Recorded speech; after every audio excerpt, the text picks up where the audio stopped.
Hello everyone, it is Jazz here, and today it is time for my November wrap-up as well as my December to be read, and it is also sort of a wrap-up of what I read during the rereadathon, so you're going to get all my readathon thoughts in this video as well.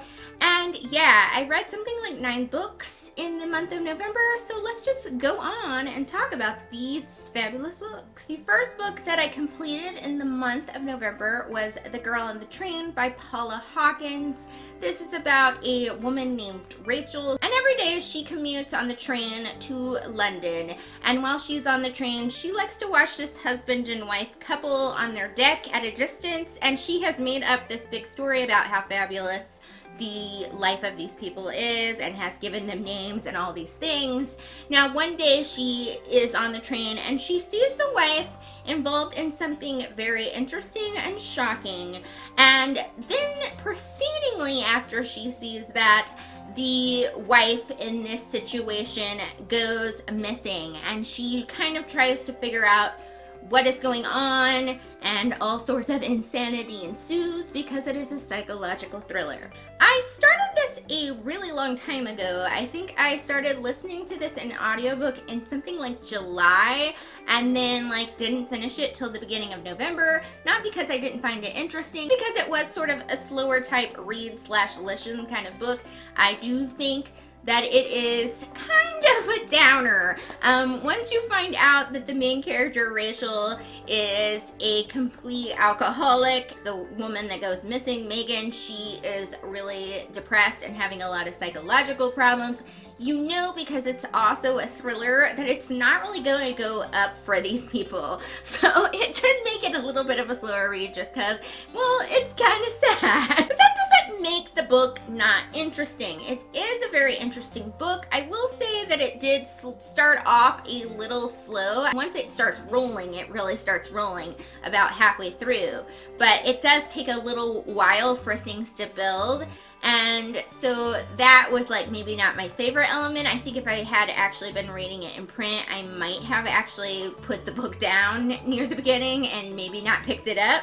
But I am glad that I was listening to it in audiobook, because the audiobook is flipping amazing. I think it won some kind of award for audiobookness, and it totally deserves it because they had a different reader for each of the 3 perspectives that are in the book, and everybody was awesome at reading, and it really gave a cool element to the story, and it really made it so that you could differentiate between the perspectives really easily while listening. So it is an amazing audiobook. I highly suggest, if you're gonna check this book out or you're interested in it, giving this a listen, and even if you've already read the book. Torn on stars on this because I feel like the audiobook of this is a 5-star audiobook, really quality. But I feel like as a book, I probably would have given it 4 stars, just because even though it is really highly entertaining and really well set up, it also was kind of slow to get into. So I guess I'm going for 4 stars for Girl on the Train.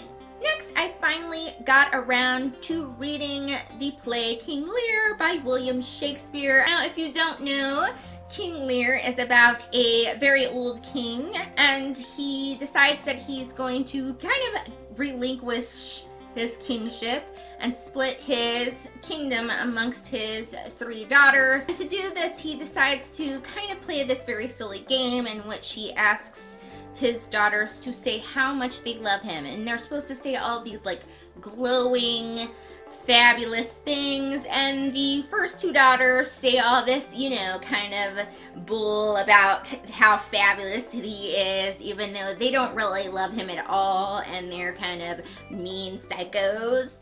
And the actually really fabulous daughter actually kind of doesn't want to play this game, and she just says, I love you as much as I'm supposed to love you because you're my father, and I'm supposed to love you a lot, And King Lear doesn't really think that's awesome, so he banishes her from the kingdom. And after that, a lot of craziness and literal insanity and violence ensues because there is a crazy little subplot to that in there as well. I'm really excited that I could get around to reading this finally, because there is so much intrigue and things to delve into with this play, I feel like, because the villains are so villainous. Like, there's 3 main kind of villainous characters in here, and they are like evil incarnate and just like so manipulative, and it's just really cool to see how those characters are written in the story, and to see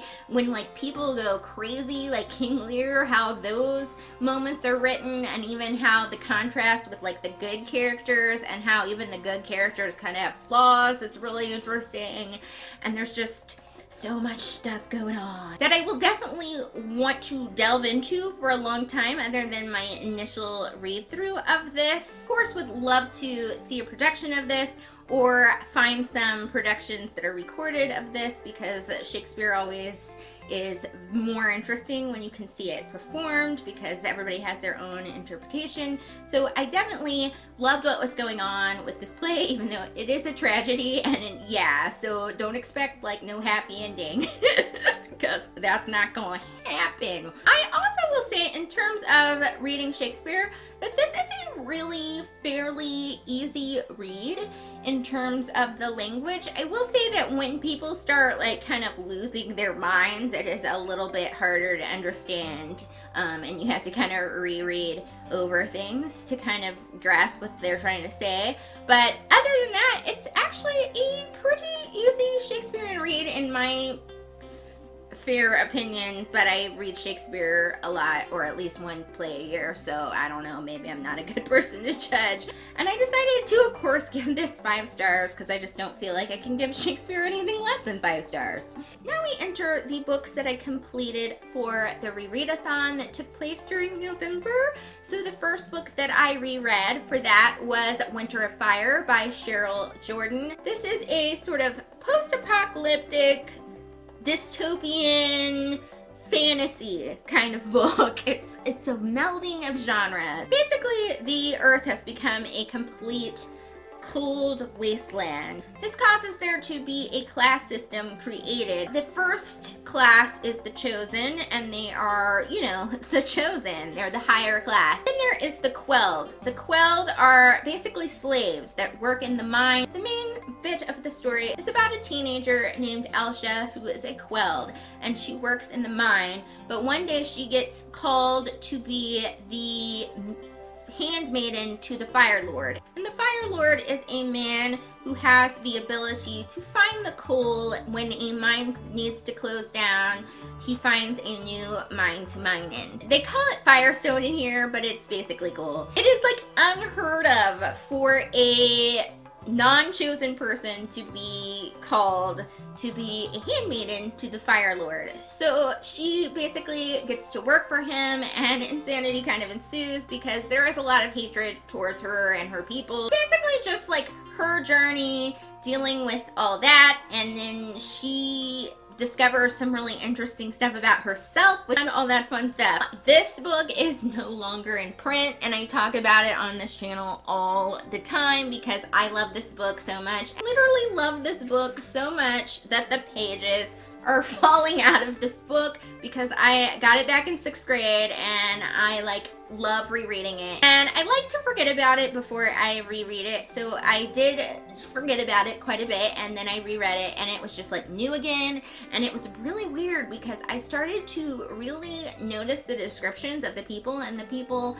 that I imagine now when I read this book are totally different than the way I imagined the characters when I was younger. The other thing that I really noticed about this is that there are elements of this book that are almost like Lord of the Rings or Chronicles of Narnia, in which they're not like per se a Christian fiction, but I think that it could be kind of have elements of one, which I thought was kind of interesting and cool.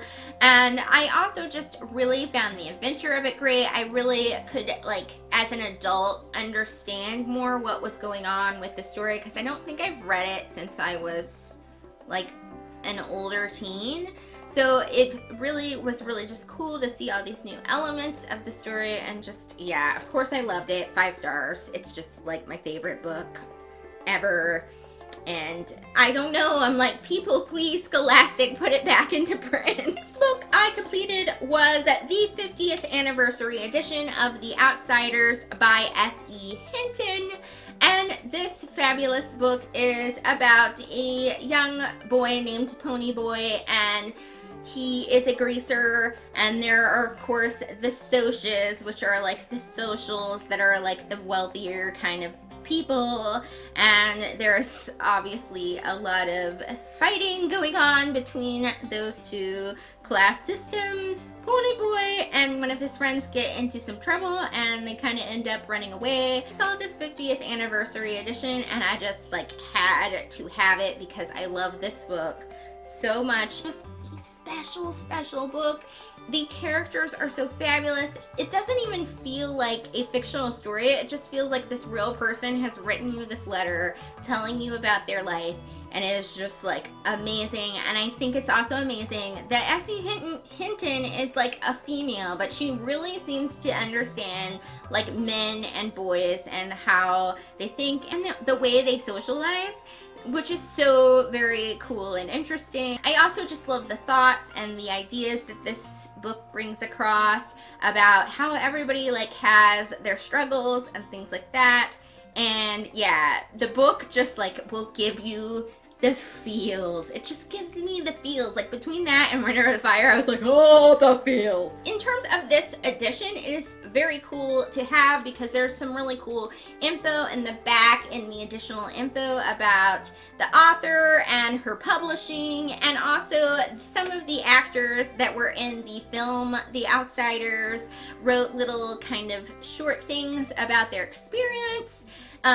Be it about filming or what they feel about the book or different things. So those were really interesting to read, as well as reading the book. And yes, it was just overall fabulousness. So 5 stars. Next book that I completed in the rereadathon was my reread of Breakfast at Tiffanys by Truman Capote. This is about a writer. He meets this woman in this apartment building where he lives named Holly Golightly, and it's basically just kind of about his viewpoint on this woman and what he kind of thinks of her, I guess. I actually decided to read this in audiobook because there is a fabulous audiobook of this that is read by the actor Michael C. Hall, and I wanted to just get a new experience of the book. It is a fabulous audiobook. I think Michael C. Hall like reads it just really wonderfully. He does all the voices for all the characters, and it is so super cool. So if you get a chance to check out the audiobook, definitely do. But as a book, it is also one of my favorite books to read, and it's just like a short, interesting, kind of different viewpoint of a story. Now, it's definitely way different from the movie, which is one reason why I wanted to reread it, because I wanted to really like get in my mind, remember what the differences were. I will say that I think the book is a little grittier in terms of the language that it uses and the different things that the characters do, so it's not as like glossy. But I did have a fabulous reading experience listening to that in audiobook. Some editions of this can include 3 short stories. This one does, but the audiobook doesn't include those. So just so you know, if you're wanting to check this book out, I of course gave this 5 stars because I love this one too, even though it's kind of weird. Then I reread Neil Gaiman's Dream Country, which is the 3rd graphic novel in the Sandman series. Because it's the 3rd book, it's kind of hard to explain, but it does sort of focus not only on dream, but just writers and how they kind of create things in different ways. It was kind of funny because this does include a comic about Shakespeare, how he kind of ended up writing Midsummer Night's Dream, which is like my favorite part of this book, but I also find the other parts really interesting. Just like everything in Sandman, it is sort of dark and maybe slightly disturbing, but I kind of like that about Sandman, so I'm not gonna hate on it. I really enjoyed the reading of this. I think it's my 2nd or 3rd time rereading this, and it was just fabulous and awesome. I loved it, so I gave it 5 stars. The last book that I completed in the rereadathon in November was the reread of The Silver Chair, which is part of the Chronicles of Narnia, in which Eustace and his school chum Jill enter Narnia and basically get sent on a journey to find a lost prince. I actually experienced The Silver Chair in 3 formats. I read it actually as part of this big chunky collected edition of books. I read it also in ebook because I was looking for something to read before my cousin's football game, so I actually did that. And I also listened to it in audiobook because why not? I found that I enjoyed the book no matter how I read it. I'm really noticing that how each story in the Narnia tale is really different from the one before it, and a lot of that has to do with the character development and what happens kind of outside of Narnia to the characters that they bring into the story and the lessons they need to learn because of like where they're coming from. I think I particularly noticed it in this one because Jill is in no way connected to the Pevensey family, and she has different things and different flaws and different stuff that she needs to work on in the story, and I found it really interesting. It kind of fit nicely with a lot of the books that I read because it does also kind of talk about choices and like what happens when you make different choices and how they affect different situations in your life. And I think that was kind of like the theme of the month, I guess. So it really fit in with that. I did highly enjoy the adventure. There are some really interesting things you learn about Narnia and different places and different types of characters and creatures that are introduced in this one. And yeah, it's just a really cool, interesting, kind of different than the previous books read, I feel like Silver Chair is. I'm really glad that I reread it though, because I forgot that whole entire book. Like, all I remembered was that Jill and Eustace were in it, and that was like it, y'all. So I'm really glad that I reread it, and I'm really glad that I enjoyed it this time, and I gave that one 5 stars. So after I completed the rereadathon, I just wanted to read something that was a little bit fluffy, because most of the books that I read for rereadathon were just like all about the feels and deep and meaningful thoughts, and even some of the books that I read before the rereadathon were kind of like that. So I just wanted some fluff for the near the end of the month. So I decided to pick up Dumplin' by Julie Murphy. This is a book about a girl named Willow Dean. She is a little bit overweight, and she usually feels totally comfortable about that. She is fine with it. She starts to like this boy that she works with, Bo, and they get involved kind of over the summer, and she suddenly becomes very aware of her body and what she looks like. He's not really projecting those feelings on her, but she's projecting those feelings on herself, and she starts to feel a little insecure, which she's never felt before. And to kind of get her over this insecurity, she decides to join this beauty pageant that is like the big deal around town. Her joining this beauty pageant kind of causes other girls who are not really beauty pageant fair to want to join this pageant. So this was kind of just a fun, fluffy YA contemporary read. It did keep me entertained, and it was funny. There are books and films that aren't really what the summary says it is, and there really is no other way to summarize this book, but there really isn't that much beauty pageant involved in this book, which is kind of like the main selling point of the book. So I feel like there's going to be people that pick up this book looking for like, oh, this girl enters a beauty pageant, and they're going to be disappointed, or they're going to not pick up the book because it says that it's about a girl who enters a beauty pageant, and it's not really about that. It's about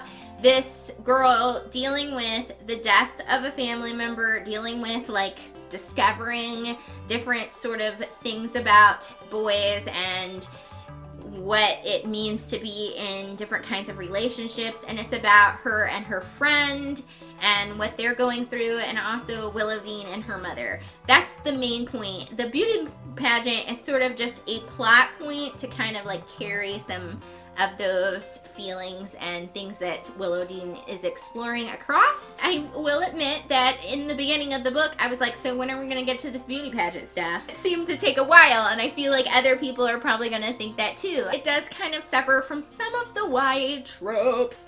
I didn't let that like ruin the book for me, but there was almost sort of a close to something like a love triangle, which was like, and there was also a moment where, of course, the people just can't communicate. But I feel like in real life, real people can't communicate, so we can't hate on that. But regardless of little tiny things, it was just a really enjoyable, fun, fast read. There is kind of a sequel to this book in the works, I believe, so I would definitely check out the sequel just to see what kind of happens with Willowdean and all these characters. I will give this 4 stars. Finally, we reached the last book of November, which is The Shipping News by Annie Proulx. I'm not sure I'm saying her name right. This is about a man named Coyle who has kind of struggled all his life with being an underachiever, and he marries this not very nice woman and has 2 children. And this not very nice woman that he married dies in a car crash. So his aunt comes and tells him she's moving to Newfoundland. I'm pretty sure I'm pronouncing that right, Newfoundland. But at least I'm not saying Newfoundland or Newfoundland, because that's definitely wrong. And she's going to move up there. So he decides to pack up his kids and move to Newfoundland. And it's basically just about him kind of becoming a reporter in that small kind of town situation and different things that happen in the community when he moves up there, and him finding out what his life is about. I did actually start this at the end of the read-a-thon. This was my book that I wanted to give a second chance because although I did not hate this book, I read a really old review of it I did on my old book blog that I used to have, and I can tell that I had lukewarm to lower than lukewarm feelings for this book because there were some things that I really did love about this book. Like, I love Coyle, and I love this other character, Wavy, and I really love the development of a lot of the other characters in it. But there was a lot of stuff in there that when I first read it, I thought was kind of, well, boring. But I knew there was something in this book that I had to enjoy, despite the moments where I thought it was boring. So I did really want to give it a second chance and reread it. And I have to say, when I reread it, I finally figured out what the author was trying to do with the book, and I actually did not find it boring at all. I really did enjoy it. I think I read it 8 years ago, so I think I was like 22. And I think at that age, I didn't get what it was doing because in my mind, for something to be exciting, it had to be like super dramatic. And this book is not that. It's about the slow development of a character and the people that he interacts with. And now I'm older and can enjoy just the slow development. Conflict that is more internal is what Coyle is kind of going through. He's not, while there is a lot of drama in his life at the beginning, the middle of the book is not really about creating more drama. It is about developing as a human. And other people developing as a human or not developing, staying the same, or working through all sorts of internal struggle. And those are quieter kind of elements, which I think were the elements that I was thinking were boring, but they're not boring because they are real feelings that you can have. And it might help too that I actually understood what was going on more because I have experienced more, and also I'm a little closer to the age of the main character now. Really saw the technique of the way she'd written the book. She really did a lot of research. She also has her own writing style. I don't think anybody has a writing style like her. She really has a poetic element. She really likes to make lists, and she also really has a strong attention to detail. She does have some interesting sentence structure sometimes, which can be a little like, whoa, jarring. You have to go back and reread it, but I didn't mind doing that. And I think the reason I read a big chunk of it, I think, during the rereadathon, and then I started reading it slow, is just because I wanted to take it in a little better. Because I do feel like it's written in this sort of way where each chapter is almost a short story, so I wanted to just take it in a little slower. One reason I had trouble with this book is the first time was because I was not as well experienced with books that are literary fiction, and so now that I've read more literary fiction, I think I could really see the symbolism and the things she was doing with the characters and what was going on, and I really thought it was very cool this time that the names of the characters really do have symbolism, and also the way she uses quotes from different books, such as Ashley's Books of Knots and things like that, being that the main character is named Coyle, was really interesting. And I got more of the concepts of what she was trying to say about just humanity and society in general. Sometimes I do admit that I did want to scan some of the boat descriptions and things like that. I was kind of torn on stars for this because I feel like overall I feel like it was like a 4.5 star book because I did highly enjoy it this time around, but there was a little tiny bit of scanning that was going on. But in terms of technique, I really wanted to give it 5 stars. So in my mind, it's sort of a 4.5 to 5 star book, I guess. So really glad that I gave it a second go. I will say though, an addendum, that this is probably one of the few books where I will say maybe watch the movie first before reading the book. Because I read the book and then watched the movie, but I actually understood the book more in certain sections after I'd watched the movie. Whew, so holy moly, that was a lot of books. But on to my to be read for the month of December. The first book that I'm trying to work on completing is Reawakened by Colleen Holk. I want to state it like that. I'm reading this because me and my book to be friend AJ decided to recommend a book to each other each month. And then we can talk about what we thought about each of the books that we recommended. For her, I recommended Jane Eyre, and for me, she recommended this book, Reawakened. I'm getting into the holiday spirit, so I'm going to reread A Christmas Carol by Charles Dickens, and it's such a fun little copy that I got of it. I really do enjoy this book, so I'm excited to reread it. I'm just going to say that I'm going to try to complete the last 3 books of the Chronicles of Narnia that I need to finish, which are The Horse and His Boy, The Magician's Nephew, and The Last Battle, as I am reading them in publishing order, so it's those 3 books that I have left. That is it for today. I hope you guys enjoyed this surely really long video because 9 books. I hope you all enjoyed it despite the length, and I will see you all next week. Thank you for watching.